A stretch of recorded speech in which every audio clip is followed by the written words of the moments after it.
엄마, 아빠는 어디 있어? 그 말에 나는 한동안 대답을 못했습니다. 세상에서 제일 멋진 사람이라고 언젠가는 꼭 만나게 될 거라고 아이에게 말해왔지만 정작 나는 그 이름을 입 밖에 꺼낼 용기도 없었습니다. 오늘 내가 보내는 이 사진은 원망이 아니라 마지막 부탁입니다. 나 없이 남겨질 이 아이를 당신은 이제라도 품어줄 수 있나요? 이바고 시작 전에 구독과 좋아요 부탁드리며 끝까지 함께 해주세요. 콜록거리는 기침 소리가 얇은 단칸방 벽을 때리며 메아리 쳤습니다. 가슴 저 밑바닥부터 끓어오르는 통증에 나는 황급히 두 손으로 입을 틀어막았습니다. 숨이 턱턱 막히는 고통이 지나가고 조심스레 손바닥을 펴보았을 때 하얀 면 손수건 위로 시뻘건 핏자국이 흉측하게 번져 있었습니다. 쇠를 씹은 것처럼 비릿한 피냄새가 좁은 방 안을 채웠습니다. 나는 행여나 아이가 깰까봐 숨소리조차 제대로 내지 못하고 방 윗목으로 고개를 돌렸습니다. 낡고 색바랜 분홍색 수면 바지를 입은 내 5살 배기 딸 유나가 배 위로 걷어차 버린 이불을 움켜쥔 채 새근새근 잠들어 있었습니다. 달빛이 창호지 문을 뚫고 들어와 아이의 뺨 위에 내려앉았습니다. 살금살금 다가가 이불을 덮어주며 가만히 아이의 얼굴을 내려다보았습니다. 오뚝한 콧날, 굳게 다물면 야무지게 올라가는 입꼬리, 그리고 잠결에 한 번씩 미간을 찌푸리는 저버리까지. 소름이 끼칠 정도로 아이는 그 사람을 온전히 빼다 박았습니다. 내 뱃속에서 10달을 품어 낳았건만 어쩌면 이렇게 그 남자의 핏줄이라는 표를 온몸으로 내고 있는지 모르겠습니다. 그 얼굴을 마주할 때마다 내 가슴은 날카로운 유리 조각으로 수만 번 그어대는 것처럼 찢어지고 또 피가 났습니다. 며칠 전 찾아간 병원에서 의사는 내게 고개를 저었습니다. 길어야 반년이라고 했습니다. 억장이 무너진다는 뻔한 말로는 이 기막힌 심정을 다 설명할 길이 없었습니다. 의사의 입술이 달싹거리며 사형 선고를 내리던 그 순간 내 머릿속은 온통 하얗게 질려버렸습니다. 내 청춘이 억울해서가 아니었습니다. 죽음의 문턱에 선 두려움 때문도 아니었습니다. 나 없이는 밥 한 숟갈도 혼자 떠먹지 못하는 저 어린 핏덩이를 이 험하고 차가운 세상에 덩그러니 혼자 남겨두고 떠나야 한다는 그 잔혹한 사실에 심장이 갈기갈기 찢겨나갔습니다. 나는 자리에서 일어나 방구석에 놓인 낡은 서랍장으로 향했습니다. 삐걱거리는 서랍을 열고 가장 깊숙한 곳, 옷가지 아래에 꽁꽁 숨겨두었던 낡은 갈색 봉투를 꺼냈습니다. 봉투 안에는 노란 유치원 원복을 입고 환하게 웃고 있는 유나의 사진 한 장이 들어 있었습니다. 사진 가장자리를 쓰다듬는 내 손끝이 사시나무 떨리듯 걷잡을 수 없이 떨렸습니다. 눈앞이 뿌옇게 흐려지더니 기어이 굵은 눈물방울이 사진 위로 후둑 떨어졌습니다. 5년 전 그날 밤의 기억이 도무지 지워지지가 않습니다. 대궐처럼 넓고 스산했던 그 집의 차가운 대리석 바닥, 그리고 의사의 진단서를 손에 쥐고 내 발밑에 무릎을 꿇은 채 짐승처럼 울부짖던 그 사람의 모습이 어제 일처럼 귓가를 맴돕니다. 여보, 나 어떡해. 내가 아이를 가질 수 없는 몸이래. 우리 집안의 대가 내 대에서 영영 끊긴대. 무정자증. 하늘이 두 쪽으로 갈라지는 것 같았던 그 단어 앞에서 굴지의 대기업을 이끌어가야 할 재벌가 장손이었던 남편은 껍데기만 남은 채 처참하게 바스러지고 있었습니다. 그 남자를 낳고 기르며 평생을 가문의 대통과 체면에 목매달아온 시어머니가 이 끔찍한 사실을 알게 된다면 어떻게 될까요? 남편은 그 자리에서 후계자 자리를 박탈당하고 집안의 수치로 낙인 찍혀 천대받으며 쫓겨날 것이 불보다 뻔했습니다. 평생을 오만하고 당당하게 살아온 내 남편이 세상 사람들의 손가락질을 받으며 무너지는 꼴을 나는 두 눈 뜨고 볼 자신이 없었습니다. 그를 너무도 사랑했기에 내 목숨보다 그 사람의 자존심이 더 귀했기에 나는 미친 사람처럼 남편의 손에 들린 그 진단서를 낚아챘습니다.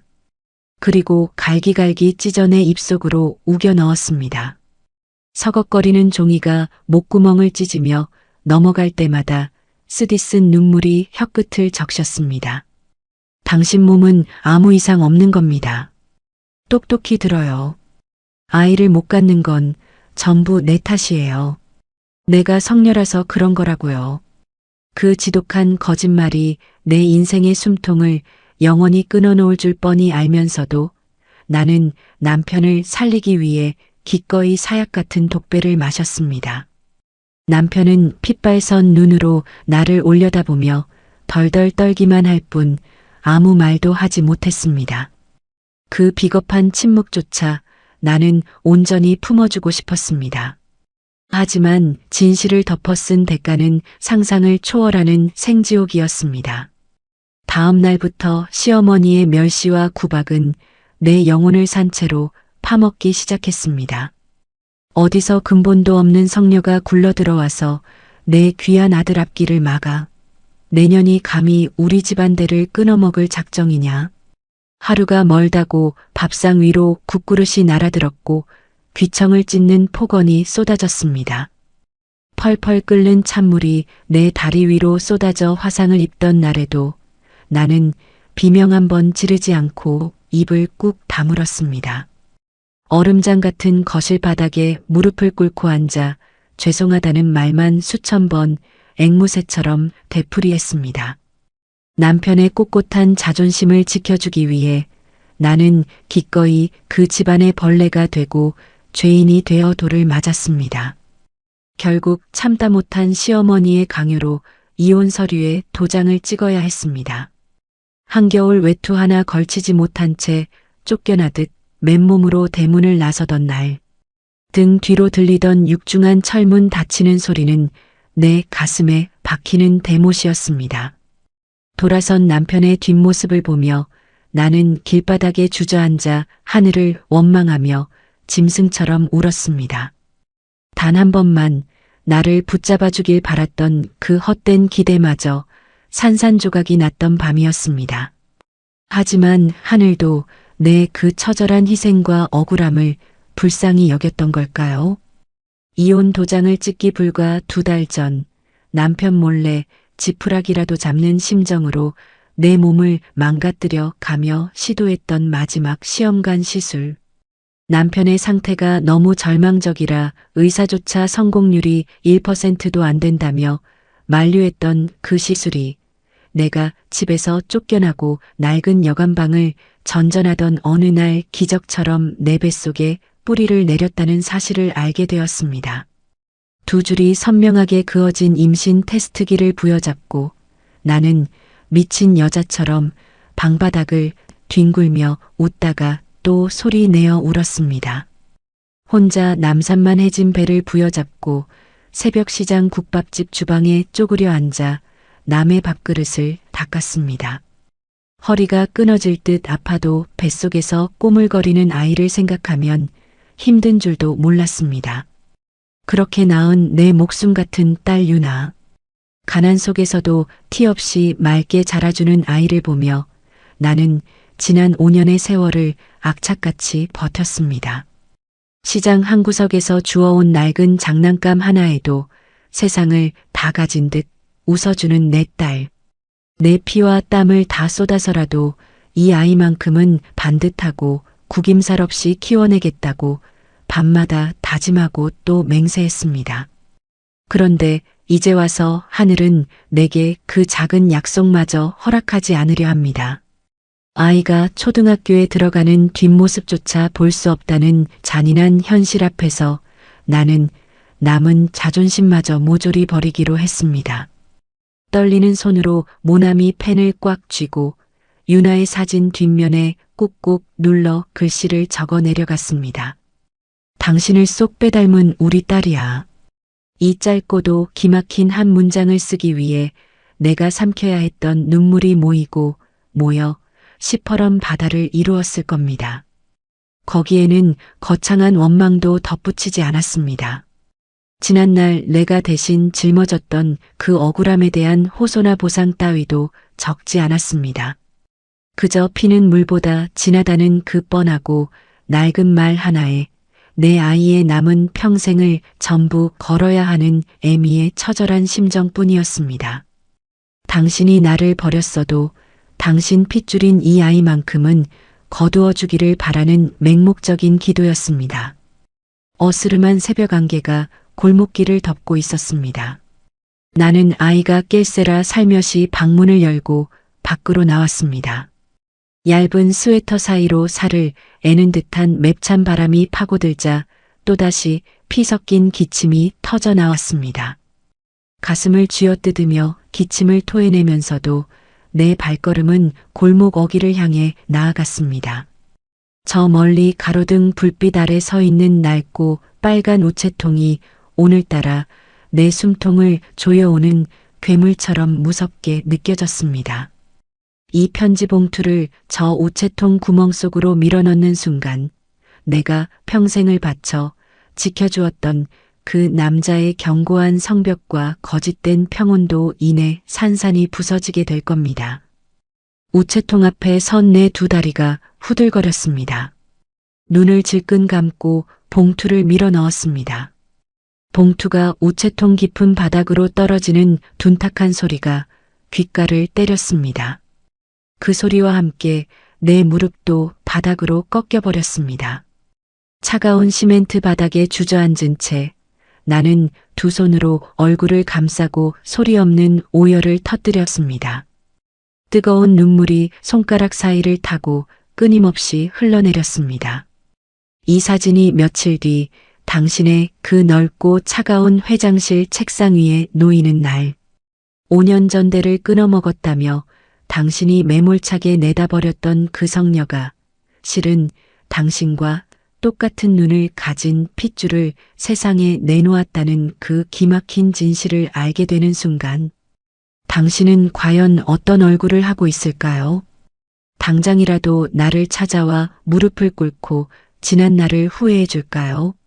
아니면 이 지독한 가난 속에 피어난 작은 생명마저 끝끝내 모른 척 등 돌려버릴까요? 차가운 새벽바람이 내 눈물을 얼게 만들었지만 내 가슴 속에 맺힌 지독한 슬픔과 미련은 결코 얼어붙지 않았습니다. 얼어붙은 다리를 이끌고 다시 비좁은 단칸방으로 돌아왔습니다. 삐걱거리는 문을 닫자마자 억눌렀던 기침이 짐승의 쇳소리처럼 터져나왔습니다.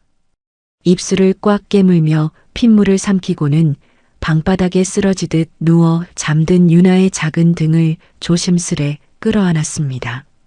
내 몸에서 나는 죽음의 냄새를 덮으려는 듯 아이의 정수리에서 나는 포근한 아기 냄새를 깊게 들이마셨습니다. 이 핏덩이를 온전히 내 품에 안기까지 내가 겪어야 했던 그 끔찍한 시간들이 캄캄한 천장 위로 주마등처럼 스쳐 지나갔습니다.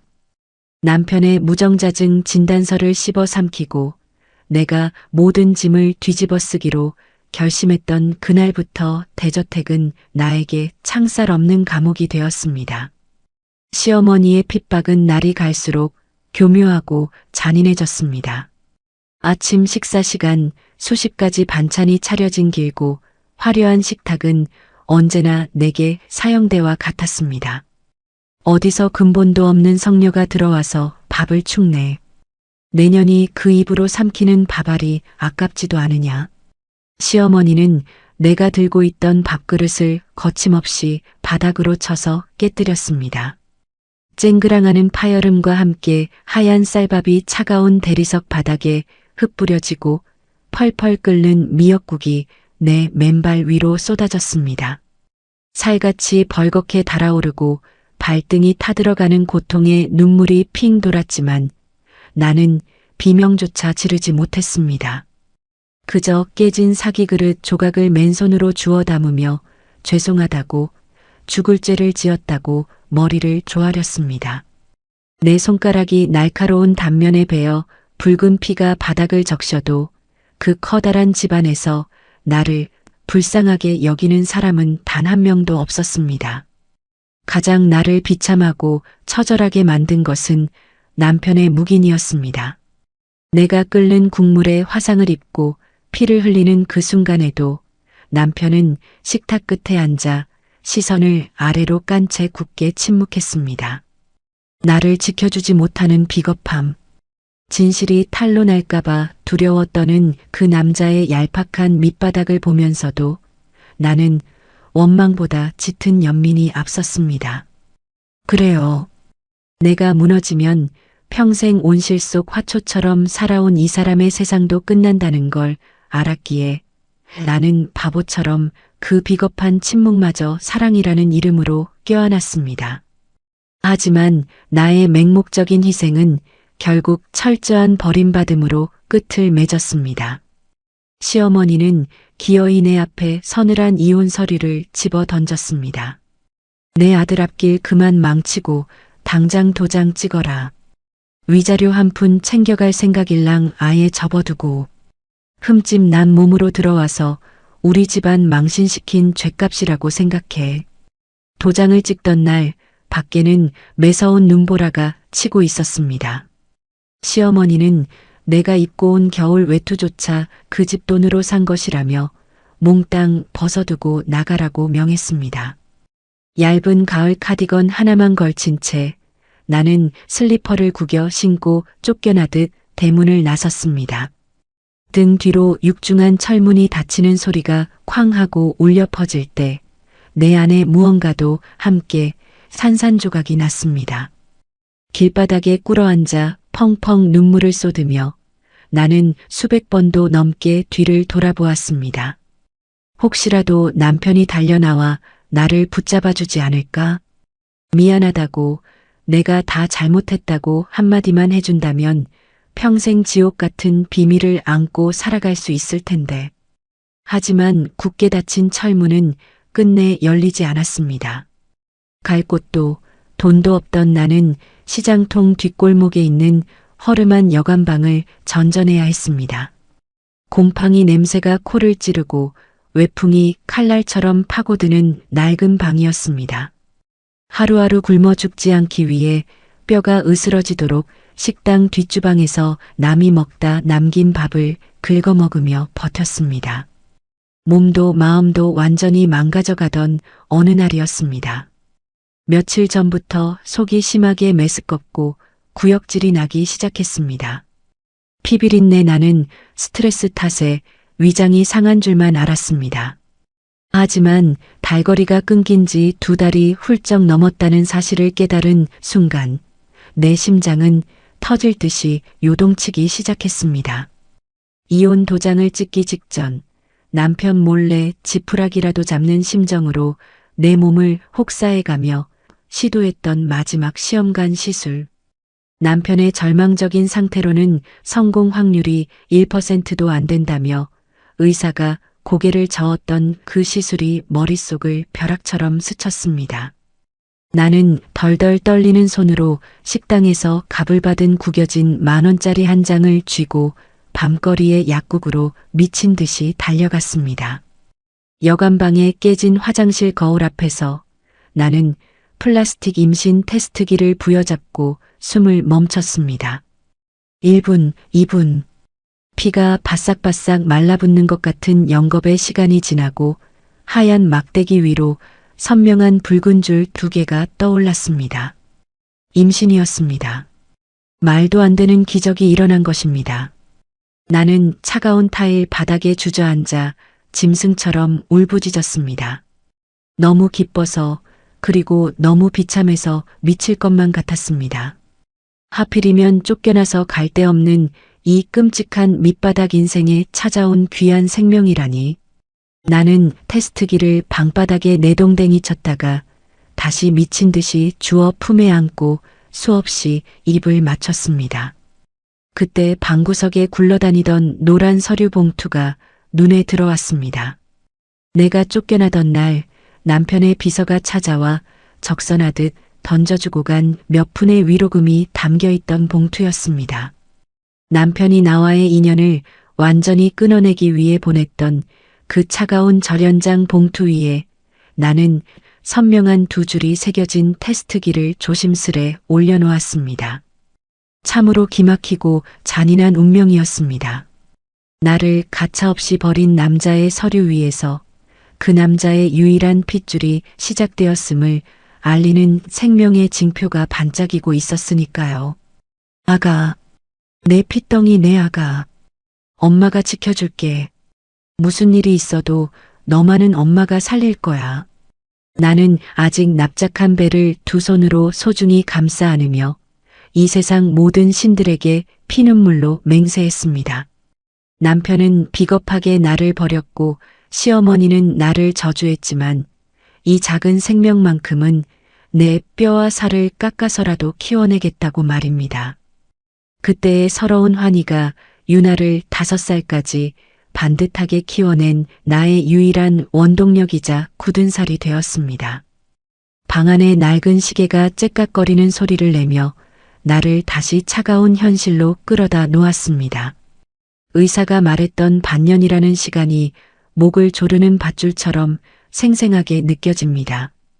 해가 뜨면 우체부 아저씨가 내가 넣은 그 사진과 편지를 수거해 가겠지요. 사진은 세상에서 가장 높고 화려한 빌딩의 꼭대기층, 당신의 넓은 책상 위로 배달될 겁니다. 당신은 그 봉투를 열어보고 어떤 표정을 지을까요? 5년 전 성렬하며 당신 어머니가 끓는 국물을 들이붓고 맨발로 내쫓았던 그 여자가 기적 같은 확률을 뚫고 당신의 하나뿐인 핏줄을 낳아 키웠다는 사실을 알게 된다면 진단서를 씹어 삼키며 당신의 알량한 자존심을 지켰던 내 처절한 거짓말 뒤에 숨겨진 진짜 진실을 마주한다면 당신은 과연 그 견고한 철문을 부수고 나를 찾아올까요? 아니면 당신 어머니가 그랬듯 이 아이의 존재마저 더러운 오점으로 여기며 끝끝내 외면할까요? 창밖으로 핏빛동이 터오고 있었습니다. 내 입술에서 또다시 붉은 피가 흘러내렸지만 나는 곤히 자고 있는 아이의 작은 손을 꽉 쥐고 절대 놓지 않았습니다. 내 목숨이 끊어지는 한이 있어도 이 가혹한 시간의 끝에서 당신이 부디 우리 아이의 유일한 구원이 되어주기를 간절히 기도하면서 말입니다. 창백한 새벽빛이 방 안을 완전히 채우기도 전에 나는 차가운 수돗물로 입가에 묻은 핏자국을 씻어냈습니다.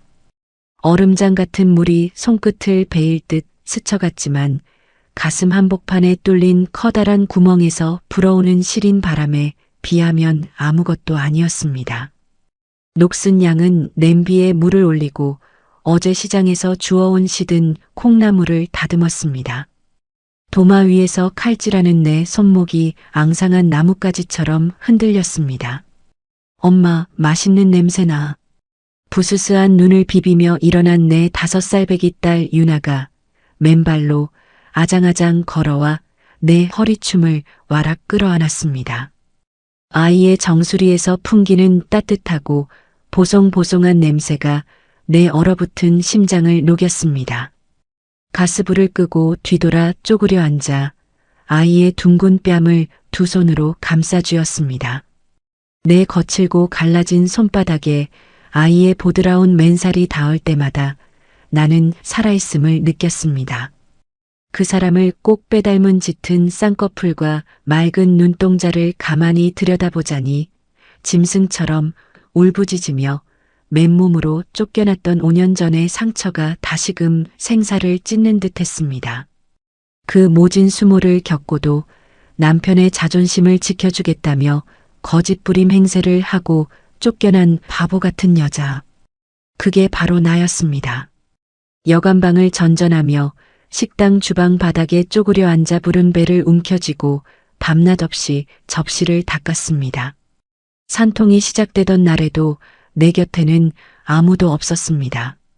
시장통 낡은 조산원에서 생사를 찢는 고통 속에서도 나는 입술을 깨물며 소리 한 번 내지 않았습니다. 내 핏덩이가 세상에 나오는 첫 순간을 온전히 내 힘으로 지켜내고 싶었기 때문입니다. 유나의 앙증맞은 첫 울음소리가 귓가를 때리던 순간 나는 수술대 위에서 짐승처럼 오열했습니다. 나를 버린 세상이 이 작은 생명 하나로 완벽하게 보상받는 기분이었습니다. 하지만 핏덩이를 안고 마주한 세상은 지옥보다 더 가혹했습니다.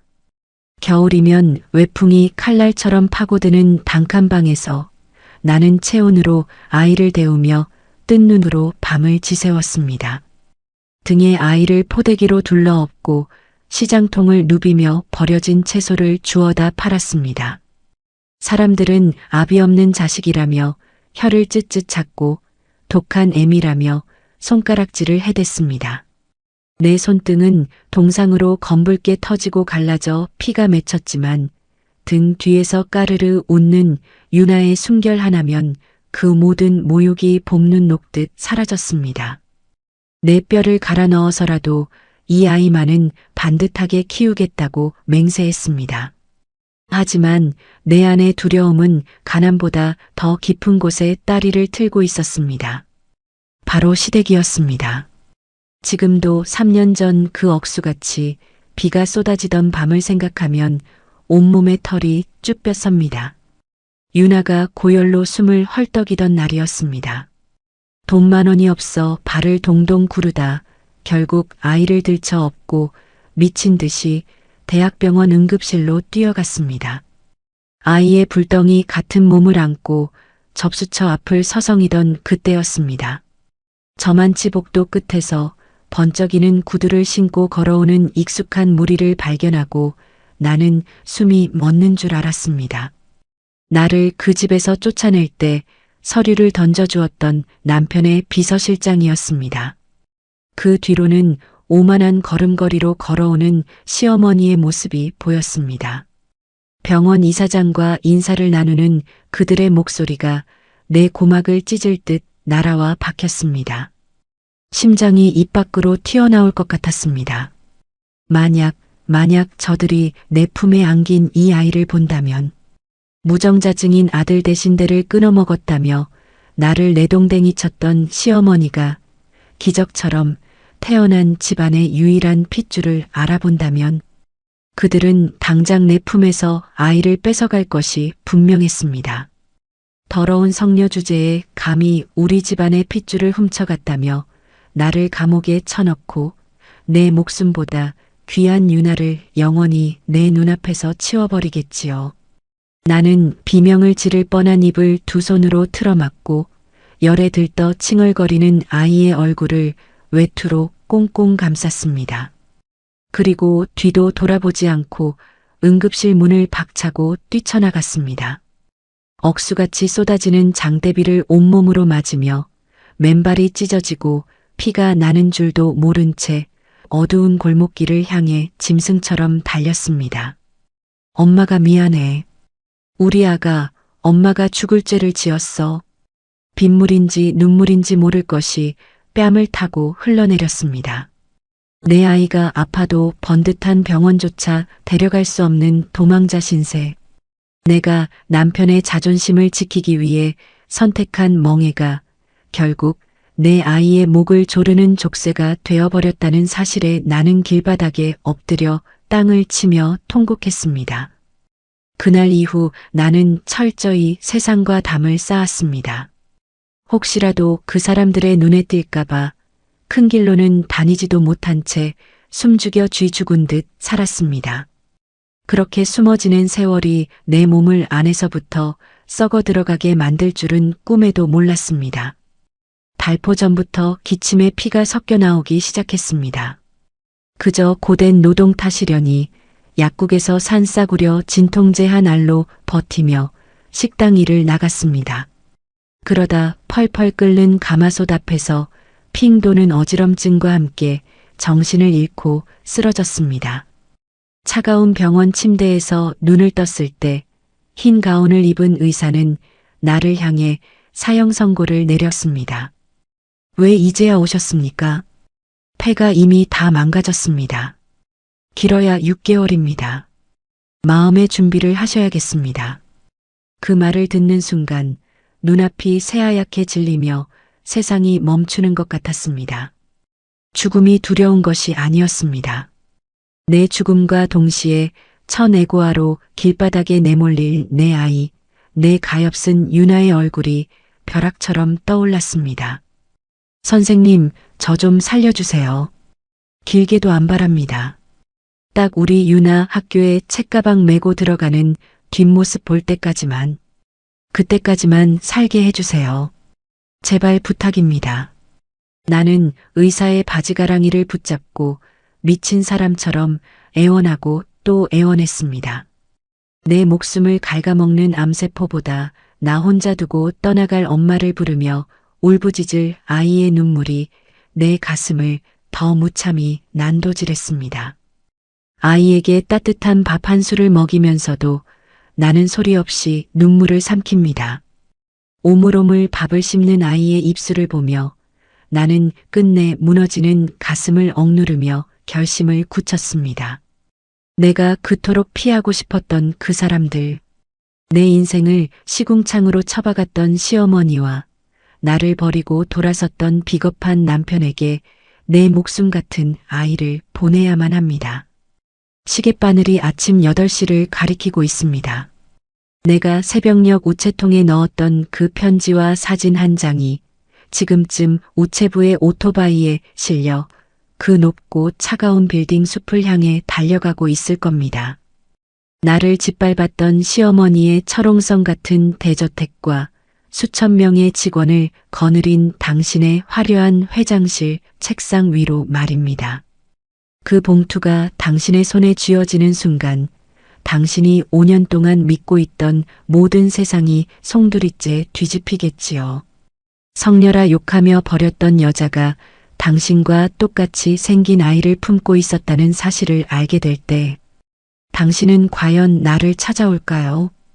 혹여나 당신 어머니가 그랬듯 이 편지마저 찢어버리고 영영 우리를 지워버리는 건 아닐까요? 내 입술에서 또 한 번 붉은 피가 배어나왔습니다. 두려움과 절망이 파도처럼 밀려오지만 나는 아이의 손을 꽉 쥐고 부디 내 마지막 도박이 이 아이를 살릴 수 있기를 피눈물을 흘리며 기도할 뿐입니다. 정오를 넘긴 단칸방은 무덤처럼 고요했습니다. 유나를 어린이집에 보내고 홀로 엎드려 있는 내 등 위로 뼛속까지 파고드는 한기가 몰려왔습니다. 머리맡에 놓인 싸구려 폴더폰만 뚫어지게 바라보는 내 두 눈은 이미 시뻘겋게 핏발이 서 있었습니다. 오전 내내 전화기는 시체처럼 입을 다물고 있었습니다. 혹시 당신의 비서실장이 그 허름한 봉투를 잡동사니 취급하며 쓰레기통에 처박아 버린 것은 아닐까? 아니면 사진을 본 당신이 끝내 나를 모른 척하며 그 더러운 오점 같은 편지마저 불태워버린 것은 아닐까? 5만 가지 끔찍한 생각들이 독사처럼 내 목을 조여왔습니다. 숨을 쉴 때마다 가슴 한가운데에 시퍼런 작두날이 오르내리는 것 같았습니다. 당신의 그 넓고 차가운 대리석 회장실 풍경이 내 눈앞에 어른거립니다. 수백만 원짜리 명품 양복을 입고 당신 발밑에 엎드린 수많은 직원들 위에서 제왕처럼 군림하고 있을 당신. 5년 전 성녀인 아내를 내치고 가문의 대통을 잇기 위해 새로운 사람을 찾으라던 시어머니의 극성스러운 잔소리 속에서 당신은 과연 나를 단 한 번이라도 떠올린 적이 있었을까요? 나는 눈을 질끈 감고 사진을 처음 마주했을 당신의 얼굴을 상상했습니다. 당신은 분명 사진 속 아이의 눈동자에서 5년 전 내가 입술을 깨물며 삼켰던 그 지독한 진실의 그림자를 발견했을 겁니다. 무정자증이라는 사형 선고 앞에서 덜덜 떨던 당신을 위해 내가 미친 사람처럼 진단서를 갈기갈기 찢어 목구멍으로 우겨넣던 그 밤을 말입니다. 내가 성녀라서 전부 내 탓이라서 그런 거라고요. 내가 짐승처럼 울부짖으며 당신의 죄를 덮어쓰던 그날 밤 비겁하게 고개를 숙이고 나를 외면했던 당신. 사진 속 아이의 맑은 얼굴이 그날 밤 당신이 철저히 모른 척했던 내 처절한 희생과 거짓말을 낱낱이 발가벗기고 있을 테지요. 당신은 지금쯤 책상을 엎고 미친 듯이 소리치며 5년 전 그 병원의 의사를 찾아 나섰을 겁니다. 나와 함께 병원에 갔던 당신 측근들을 족치며 도대체 내가 무슨 짓을 벌였는지 뒷조사를 시작했겠지요. 내가 당신 몰래 온몸을 망가뜨려가며 시도했던 마지막 시험관 시술의 기적을, 그리고 당신이 그토록 부정하고 싶었던 아이를 가질 수 없는 당신 몸의 기막힌 성공 확률을 말입니다. 그 모든 진실의 퍼즐이 맞춰지는 순간 당신은 비로소 깨닫게 될 겁니다. 어머니의 끓는 국물을 맞고 맨발로 쫓겨났던 성녀 아내가 실은 당신의 가장 치부인 무정자증을 온몸으로 막아주었던 방패였다는 사실을, 당신 집안의 더러운 죄인이 아니라 당신의 유일한 핏줄을 기적처럼 세상에 낳아준 구원자였다는 것을 말입니다. 전화기가 웅웅거리며 짧은 진동을 토해냈습니다. 나는 미친 듯이 바닥을 기어 전화기를 낚아챘습니다. 심장이 입 밖으로 튀어나올 것 같은 충격에 온몸이 사시나무 떨리듯 요동쳤습니다. 액정 화면에 뜬 번호는 발신자 표시 제한이었습니다. 5년 동안 단 한 번도 울리지 않았던 번호. 오직 당신만이 쓸 수 있는 번호였습니다. 내 핏덩이를 버린 남자. 내 청춘을 시궁창에 처박아 놓고 혼자만 고고하게 살아온 내 전 남편. 여보. 전화를 받기도 전에 내 입술 사이로 터져나온 쉰 목소리는 처절한 신음이었습니다. 떨리는 엄지손가락으로 통화 버튼을 누르려던 찰나였습니다. 갑자기 가슴 밑바닥에서 뜨거운 불덩이가 치밀어 올랐습니다. 쿨럭, 컥. 짐승이 울부짖는 것 같은 기침이 터지며 내 입에서 시커먼 핏덩어리들이 이불 위로 쏟아져 내렸습니다. 숨통이 완전히 막혀버렸습니다. 가슴을 쥐어뜯으며 방바닥을 대굴대굴 굴렀습니다. 전화기는 내 손을 벗어나 차가운 장판 위로 나뒹굴며 여전히 진동을 토해내고 있었습니다. 안 돼. 안 돼, 제발. 목구멍이 피로 꽉 막혀 말조차 나오지 않았습니다. 나는 피투성이가 된 손을 뻗어 장판 위를 기어갔습니다. 저 전화를 받아야만 합니다. 당신의 그 차가운 목소리를 들어야만 우리 유나를 당신 품에 무사히 넘겨줄 수 있습니다. 손톱이 장판을 긁어 피가 맺히도록 기어갔지만 내 손끝이 전화기에 닿기 직전 잔인하게도 진동은 뚝 끊기고 말았습니다. 검은 화면으로 변해버린 전화기를 부여잡고 나는 짐승처럼 소리 없는 통곡을 토해냈습니다. 하늘은 왜 이토록 내게 가혹한 걸까요? 내 뼈를 깎아 남편을 살렸고 내 피를 말려 아이를 키웠습니다. 당신의 그 비겁했던 침묵조차 용서하고 내 아이의 유일한 구명줄로 삼기 위해 내 남은 자존심마저 모조리 시궁창에 버렸습니다. 그런데 당신과 닿을 수 있는 이 마지막 동아줄마저 죽음의 그림자가 끊어내려 하고 있습니다. 어지럼증이 파도처럼 밀려오며 눈앞이 새까맣게 저물어 갔습니다. 내가 이대로 차가운 방바닥에서 숨을 거두면 어린이집에서 나를 기다릴 내 가엾은 유나는 어찌 되는 걸까요? 책상 위 사진 속 아이의 얼굴을 확인한 당신은 전화를 받지 않는 나를 미친 여자라 욕하며 이내 돌아서 버리지는 않을까요? 흐려지는 의식 속에서 나는 핏자국이 엉겨붙은 손으로 유나의 낡은 수면 바지를 끌어안았습니다. 내가 죽기 전에 당신이 나를 먼저 찾아내 주기를. 5년 전 나를 버렸던 그 오만한 걸음으로 이 지독한 가난의 냄새가 찌든 단칸 방문을 부수고 들어와 제발 우리 아이만은 살려달라고 내 바짓가랑이를 붙잡고 피눈물을 흘리며 후회해 주기를. 딱딱하고 차가운 장판 바닥에 눌어붙은 비릿한 피 냄새가 코끝을 찔렀습니다. 캄캄한 심해로 가라앉았던 의식이 바늘로 찌르는 듯한 가슴의 통증과 함께 서서히 돌아왔습니다. 뻣뻣하게 굳어버린 손가락을 간신히 굽혀 내 입가를 매만졌습니다. 검붉게 말라붙은 핏덩어리들이 바스러지며 볼을 타고 흘러내렸습니다. 숨을 쉴 때마다 갈비뼈 사이로 날카로운 유리 조각이 굴러다니는 것 같았습니다. 내 시선이 가장 먼저 향한 곳은 싸늘하게 식어버린 까만 전화기였습니다. 단 한 번의 진동. 5년 만에 나를 찾아왔던 그 유일한 구명줄이 내 입에서 터져나온 저주스러운 핏덩이들 때문에 영영 끊어져 버렸습니다. 나는 바닥을 박박 긁으며 짐승처럼 소리 없는 오열을 토해냈습니다. 당신이 나를 미친 여자 취급하며 영영 고개를 돌려버렸을까봐 내 가엾은 유나가 이대로 애비 없는 고아로 남겨질까봐 미칠 것만 같았습니다. 하지만 피눈물을 흘리면서도 나는 당신이라는 남자를 너무도 잘 알고 있었습니다.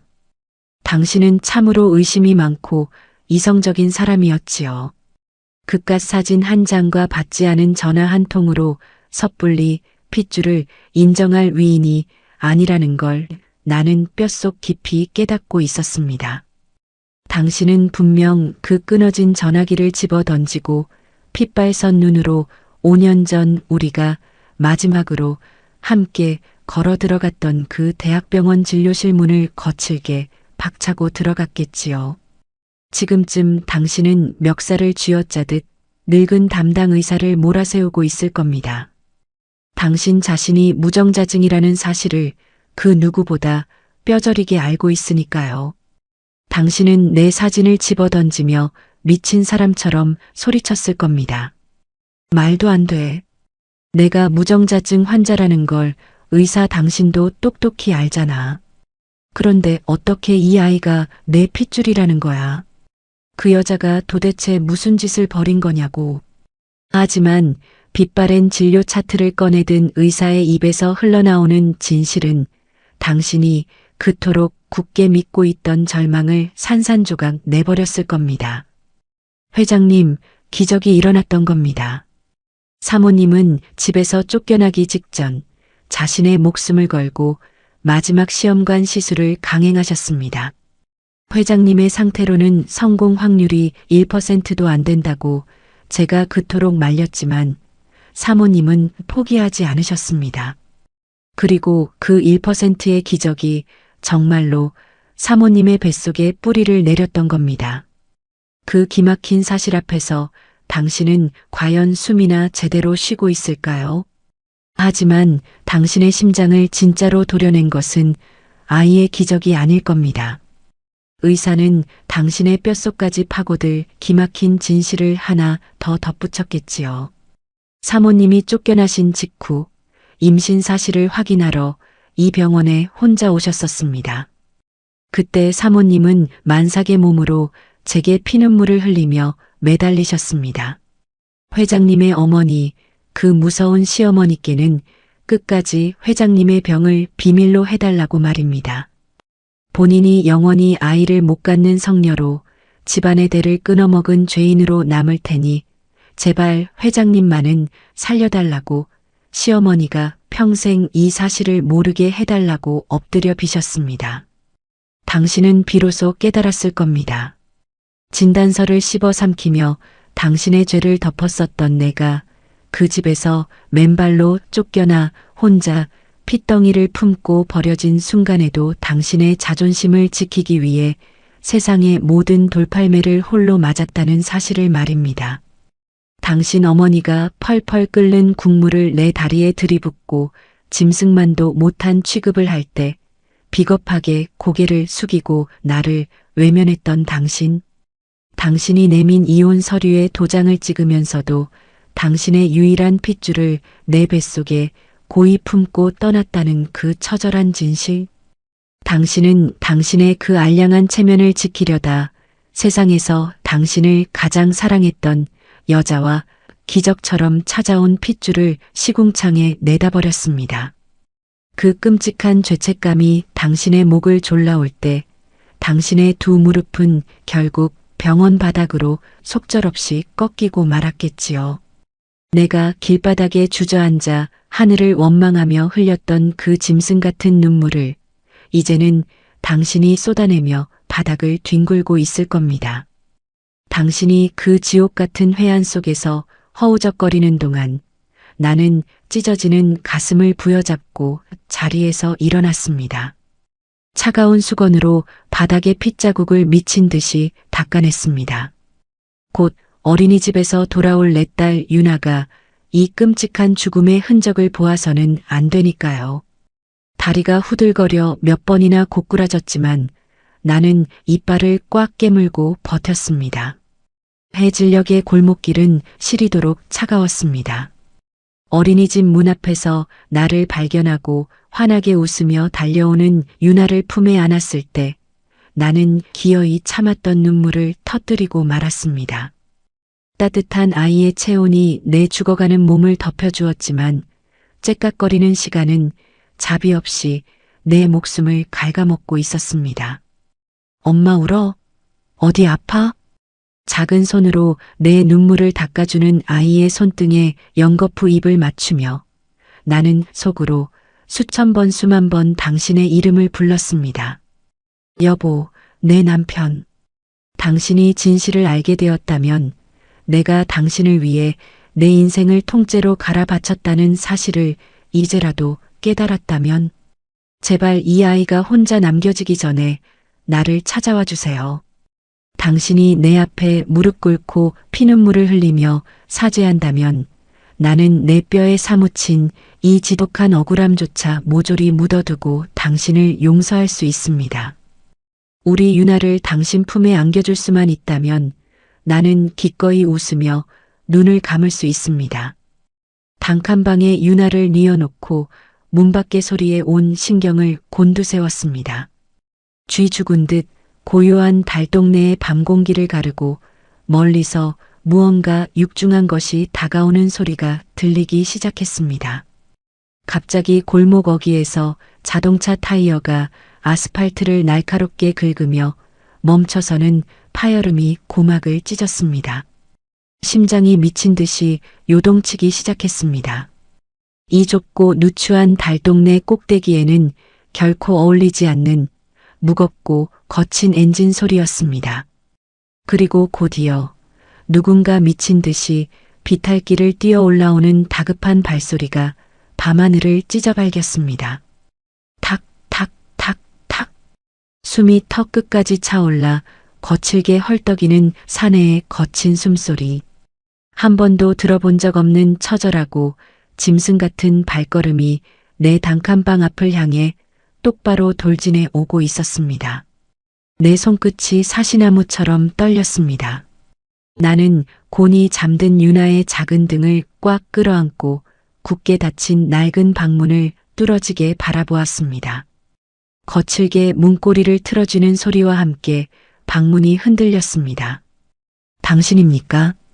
5년의 세월을 돌아 그 무거운 죗값을 짊어지고 마침내 나를 찾아온 당신이 맞습니까?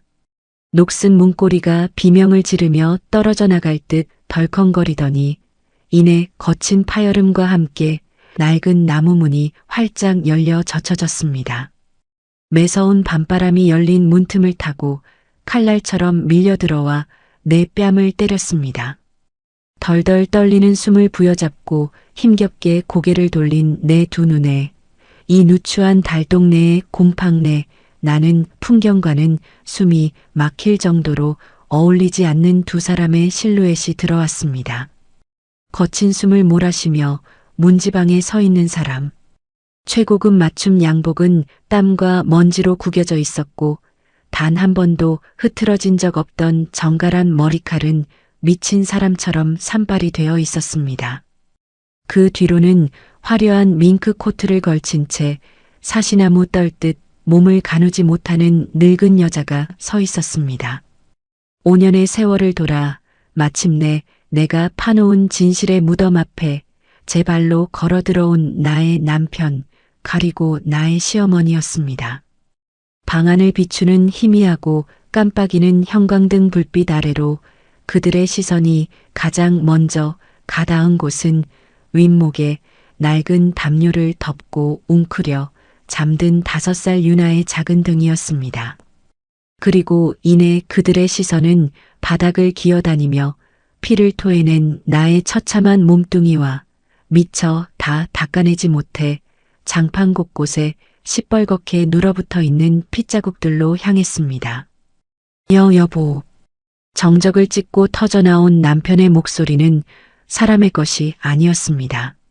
목구멍에서 피를 토해내듯 짐승의 단말마처럼 갈라지고 찢어진 소리였습니다. 그는 번쩍이는 가죽구두를 벗을 생각조차 하지 못한 채 비틀거리며 방 안으로 들어오더니 이내 무릎을 꿇고 차가운 장판 바닥을 짐승처럼 기어오기 시작했습니다. 양복 바지가 찢어지고 먼지투성이가 되는 것도 아랑곳하지 않고 남편은 미친 듯이 다가와 바닥에 엎드린 나를 부서져라 끌어안았습니다. 내가 미쳤어. 내가 죽일 놈이야. 내가 나를 살리려고 그 끔찍한 병을 내가 다 뒤집어 쓰고 나갔는데 나는 내 알량한 자존심 하나 지키겠다고 너를 이 지옥 구덩이에 버려두고 내가 악마야. 내가 짐승만도 못한 놈이야. 남편은 피비린내가 진동하는 내 앙상한 어깨에 얼굴을 묻고 어린아이처럼 엉엉 소리 내어 통곡했습니다. 핏발선 그의 눈에서 쏟아지는 뜨거운 눈물이 내 차가운 목덜미를 적셨습니다. 내 볼에 묻은 말라붙은 핏자국을 자신의 비싼 양복 소매로 미친 듯이 닦아내며 남편은 끊임없이 내 이름을 부르고 또 불렀습니다. 나는 초점 잃은 눈으로 나를 끌어안은 남편의 얼굴을 가만히 올려다보았습니다. 5년 전 시어머니가 펄펄 끓는 국물을 내 발등에 들이부을 때 비겁하게 시선을 피했던 그 남자. 등 떠밀리듯 이혼 서류에 도장을 찍고 한겨울 맨발로 쫓겨나던 내 뒷모습을 보면서도 끝내 대문을 열어주지 않았던 그 남자. 평생을 피눈물로 저주하고 원망해도 모자랄 그 사람이 이제는 내 발밑에서 세상이 끝난 것처럼 가슴을 쥐어뜯으며 뼈저린 참회의 눈물을 쏟아내고 있었습니다. 하지만 기막히게도 내 가슴 속에서는 그 어떤 통쾌한 승리감이나 복수의 쾌감도 잃지 않았습니다. 남편의 그 뜨거운 눈물조차 이미 바싹 메말라버린 내 심장을 다시 뛰게 할 수는 없었습니다. 그저 밑빠진 독처럼 텅 빈 공허함과 죽음의 문턱에서 마주한 이 뒤늦은 회한이 한없이 서글프고 또 서글플 뿐이었습니다. 그때 문지방에 넋을 잃고 서 있던 시어머니가 비명을 지르며 바닥으로 주저앉았습니다. 그녀의 두 눈은 잠든 유나의 얼굴과 피투성이가 된 나를 번갈아 보며 극도의 공포와 충격으로 뒤집혀 있었습니다. 병원의 담당 의사에게서 그 모든 기적의 전말과 쫓겨난 뒤에도 아들의 비밀을 지켜달라며 엎드려 빌었던 내 지독한 희생을 낱낱이 전해 듣고 달려온 길이겠지요. 무정자증 환자인 자기 아들의 치부를 덮어주기 위해 성녀라는 더러운 오명을 뒤집어 썼던 며느리. 위자료 한 푼 없이 맨몸으로 내쫓겨서도 기적 같은 확률을 뚫고 가문의 유일한 핏줄을 낳아 이 끔찍한 가난 속에서 홀로 길러낸 독한 애미. 시어머니는 사시나무 떨듯 두 손을 허공에 대고 싹싹 비비며 내 앞을 향해 바닥을 기어왔습니다. 아가, 내 며느리야. 내가 눈이 멀어서 내가 천벌을 받을 짓을 해서 우리 집안의 은인을 몰라보고 짐승만도 못한 짓을 저질렀구나. 내가 내 아들 목숨을 살렸는데 내가 우리 집안의 대를 이어줬는데 이 늙은 것이 천하의 몹쓸 짓을 했어. 나를 죽여라. 이 못난 시어미를 당장 찢어 죽여. 시어머니는 두 주먹으로 자신의 가슴을 쾅쾅 내리치더니 이내 엎드려 장판 바닥에 자신의 이마를 찍기 시작했습니다. 쿵, 쾅.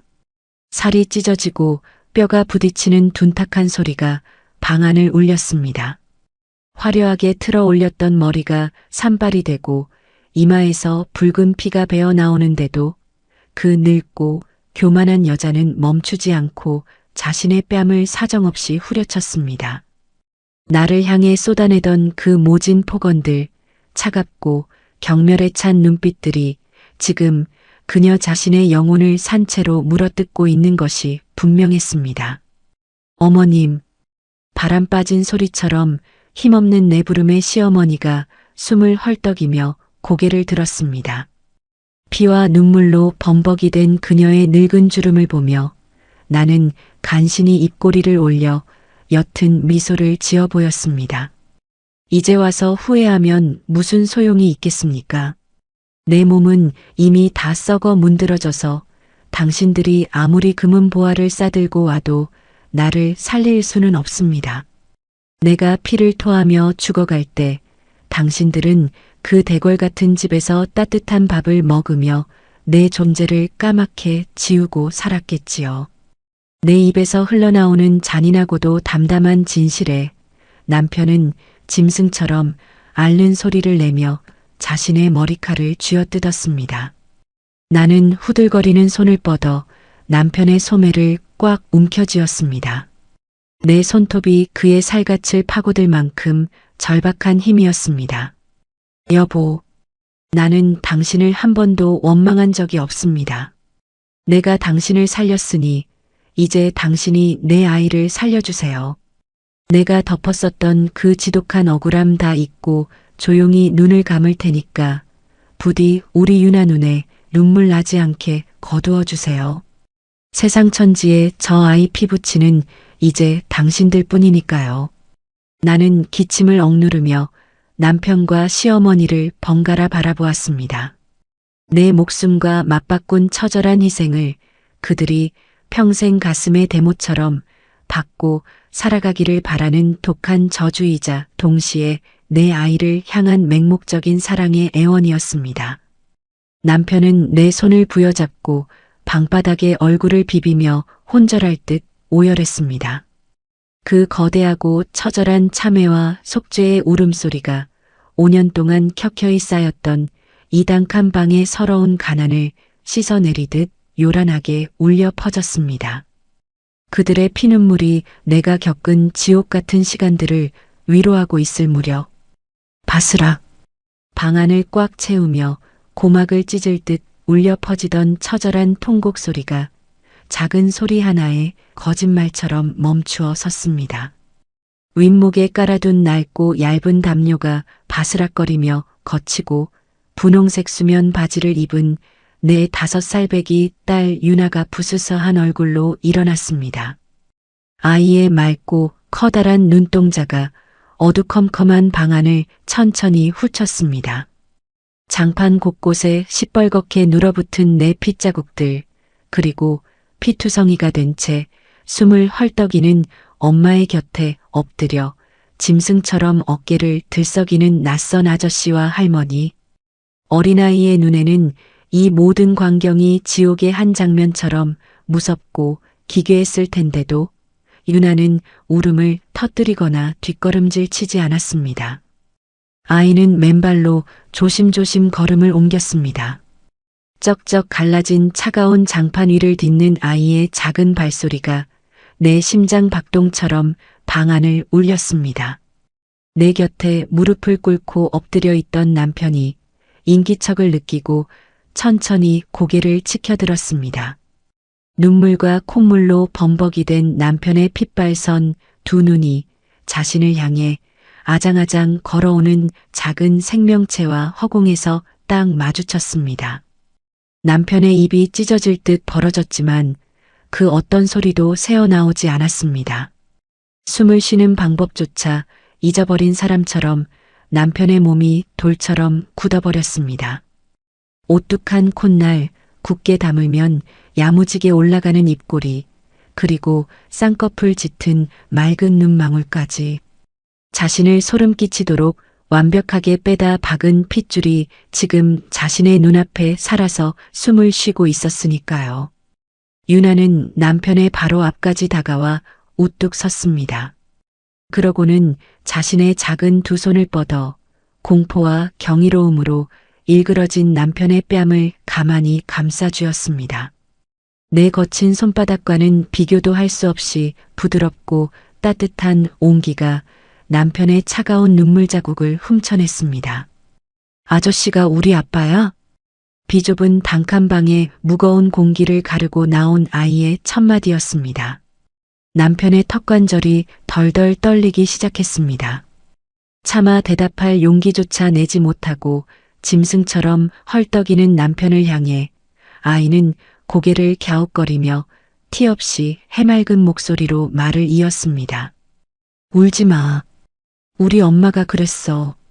내 아빠는 세상에서 제일 멋진 사람이라고. 나를 우주만큼 엄청 많이 사랑하는데 돈 벌고 바빠서 아직 못 오는 거라고 했어. 아빠 나 보러 온 거야? 그 순진무구하고 눈물겨운 한마디는 수만 개의 날카로운 비수가 되어 남편과 시어머니의 심장 한가운데를 무참히 난도질했습니다. 그것은 내가 지난 5년 동안 단 하루도 빠짐없이 아이에게 들려주었던 거짓말이었습니다. 가난과 조롱 속에서 아비 없는 자식이라 손가락질 받을 때마다 나는 내 딸의 마음에 증오나 원망 대신 커다란 사랑의 환상을 심어주려 발버둥 쳤습니다. 언젠가 이 아이가 진실을 알게 되더라도 세상의 절반인 아버지를 미워하며 영원히 썩어가는 일만은 막고 싶었으니까요. 나를 버리고 내동댕이 친 가해자들을 나는 아이의 세상 속에서 가장 눈부신 영웅으로 포장해 키워냈던 것입니다. 그 바다처럼 넓고 깊은 맹목적인 사랑과 용서 앞에서 남편은 더 이상 사람의 언어로 말을 잇지 못했습니다. 남편의 입에서 피를 토하는 듯한 처절한 절규가 터져나왔습니다. 그는 미친 사람처럼 자신의 가슴을 주먹으로 쾅쾅 내리치더니 이내 유나의 작은 몸을 제품이 부서져라 꽉 끌어안았습니다. 최고급 맞춤 양복을 입은 대기업 회장의 넓은 어깨가 시장통에서 주워 입힌 낡은 수면 바지를 입은 5살 아이의 등 위에서 사시나무처럼 걷잡을 수 없이 흔들렸습니다. 내가 길바닥으로 쫓겨나던 그 겨울밤 굳게 닫힌 철문 너머에서 내가 흘려야 했던 그 모든 피눈물을 남편이 지금 이 순간 남김없이 쏟아내고 있었습니다. 문지방 곁에 엎드려 자신의 이마를 장판에 찧어대던 시어머니 역시 짐승처럼 울부짖으며 다가왔습니다. 화려한 밍크 코트가 핏자국에 젖어 엉망이 되었지만 그녀는 유나의 작은 맨발을 두 손으로 감싸쥐고 엉엉 소리 내어 통곡했습니다. 내 새끼, 내 귀한 핏줄. 이 늙은 할미가 눈이 멀어서 우리 집안의 기둥을 몰라봤어. 내 애미가 그 모진 매를 다 맞고도 널 이렇게 천사처럼 키워놨는데 내가 짐승만도 못한 악귀였어. 아가, 나를 용서하지 마라. 내 애미를 밟은 이 할미를 평생 저주해라. 자신의 평생 신념이었던 가문의 대통과 핏줄. 그것을 지키기 위해 죄 없는 며느리를 생지옥으로 밀어넣었던 여자가 정작 자신이 버렸던 시궁창 속에서 가토록 찬란하게 피어난 핏줄을 마주하고 산산조각이 나는 순간이었습니다. 시어머니는 아이의 발등에 연거푸 입을 맞추며 혼절할 듯 울음을 토해냈습니다. 나는 그 기막히고도 눈물겨운 재회의 광경을 흐려져가는 시야 속에서 가만히 지켜보았습니다. 내 입가에 고인 핏물을 힘겹게 삼켜내며 바닥을 짚고 간신히 상체를 반쯤 일으켰습니다. 숨을 들이마실 때마다 폐부가 칼로 긁어내는 듯 쓰라렸지만 내 마음속에 따리를 틀고 있던 지독한 한과 억울함은 눈 녹듯 사라져가고 있었습니다. 나는 덜덜 떨리는 손을 뻗어 유나를 안고 오열하는 남편의 젖은 머리칼을 가만히 쓰다듬어 주었습니다. 여보, 바람 빠진 소리처럼 힘없고 갈라진 내 부름에 남편이 화들짝 놀라며 고개를 들었습니다. 눈물과 콧물로 엉망이 된 남편의 얼굴을 보며 나는 평생 지어본 적 없는 가장 편안하고 온화한 미소를 지어 보였습니다. 이제 됐어요. 이렇게 늦지 않게 내 아이 곁에 와주었으니 나는 이제 아무런 원망도 없습니다. 아니야, 여보. 내가 잘못했어. 내가 죽일 놈이야. 제발 나를 두고 가지 마. 내가 세상의 모든 의사를 다 불러서라도 당신 무조건 살려낼게. 내가 당신에게 평생 속죄하면서 살 테니까 제발 나를 버리지 마. 남편은 내 거칠고 차가운 손을 두 손으로 꽉 부여잡고 제 볼에 비비며 애원했습니다. 그의 뜨거운 눈물이 내 손등을 적셨지만 내 몸은 이미 손끝에서부터 서서히 차갑게 얼어붙어 가고 있었습니다. 나는 고개를 가로저으며 곁에 엎드린 시어머니와 남편을 번갈아 바라보았습니다. 내 목소리는 바람 앞에 촛불처럼 위태롭게 흔들렸지만 그 안에 담긴 진심만큼은 바위처럼 단단했습니다.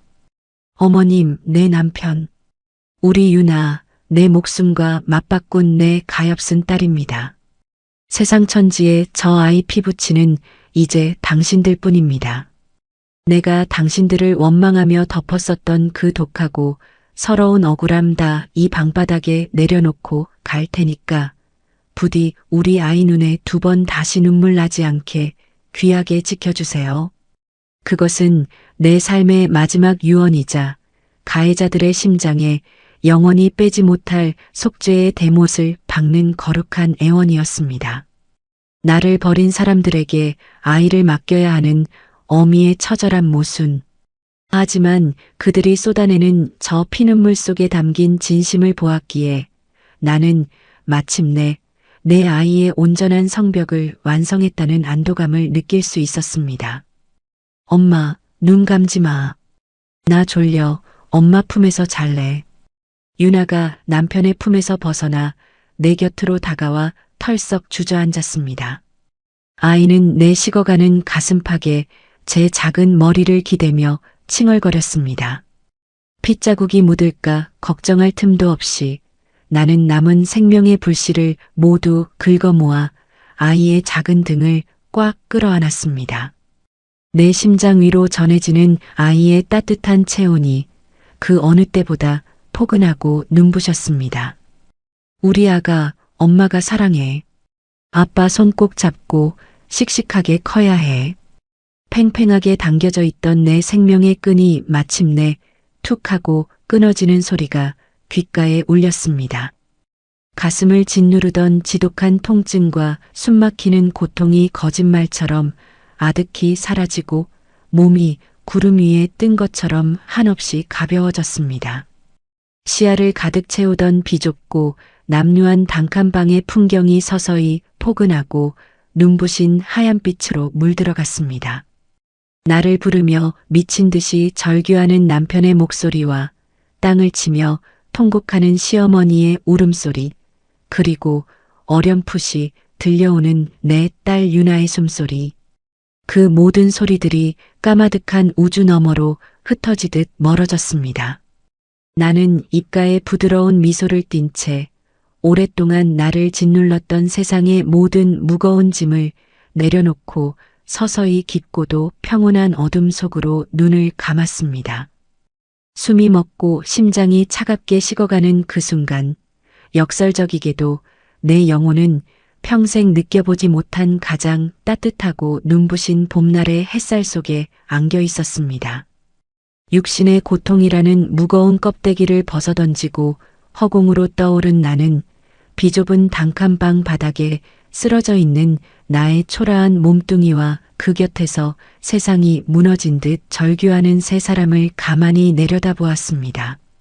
핏발선 눈으로 내 식어가는 어깨를 부여잡고 짐승처럼 울부짖는 남편, 방바닥에 엎드려 자신의 머리털을 쥐어뜯으며 혼절해버린 시어머니, 그리고 내 품에 안겨 엄마 일어나를 반복하며 우는 가엾은 내 딸 유나. 그들의 찢어지는 듯한 통곡 소리가 까마득한 우주 너머의 메아리처럼 잔잔하게 내 귓가를 스쳐 지나갔습니다. 며칠 뒤 나는 세상에서 가장 크고 화려한 대학병원 장례식장의 한가운데에 놓여 있었습니다. 그것은 참으로 기막히고도 서글픈 역설이었습니다. 5년 전 성녀라는 오명을 뒤집어 쓰고 한겨울 맨발로 쫓겨났던 내가 살아서는 단 한 번도 받아보지 못했던 대기업 안주인으로서의 극진한 대우를 죽어서야 받고 있었으니까요.